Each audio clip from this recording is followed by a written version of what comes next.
On peut vous faire accepter des idées inacceptables grâce à un principe. Avec ce principe, les idées qui semblaient inacceptables hier sont discutées aujourd'hui ouvertement. Et ce principe, c'est la fenêtre d'Overton. Ce terme, vous l'avez sûrement déjà entendu, mais est-ce que vous savez vraiment ce qu'il veut dire? Ce principe, il est de Joseph Overton, un lobbyiste américain qui a théorisé cette fenêtre. Elle regroupe toutes les idées jugées acceptables à un moment donné. Plus simplement, c'est ce qu'un politicien peut dire sans risquer sa carrière. Et cette fenêtre bouge tout le temps.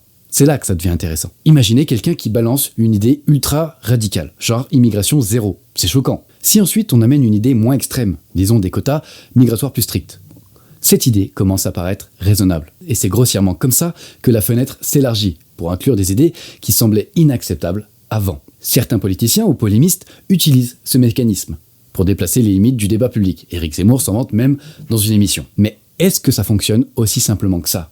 Et est-ce qu'avec quelques phrases bien placées sur la scène médiatique, nous pouvons changer l'opinion publique? Dans la réalité, pas vraiment. Le philosophe Michel Foucault dirait que cette fenêtre n'est pas juste une affaire de déclaration choquante, c'est aussi lié à ce que la société, à un moment donné, est prête à accepter ou à croire. Donc si une idée autrefois choquante devient acceptable, c'est souvent parce que les valeurs et les croyances de toute la société ont changé en profondeur. Foucault appelle ça l'épistémè. C'est comme un cadre invisible qui définit ce qu'on peut imaginer comme normal ou possible. Foucault utilise ce concept pour montrer que nos façons de penser ne sont pas totalement libres, mais influencées par des structures sociales et historiques qui évoluent avec le temps. Alors est-ce qu'on peut vraiment la forcer, cette fenêtre? En réalité, il y a très peu de chances que Zemmour ait fait bouger cette fenêtre. Pour Overton, ce ne sont pas les politiciens qui changent la fenêtre, mais la société elle-même.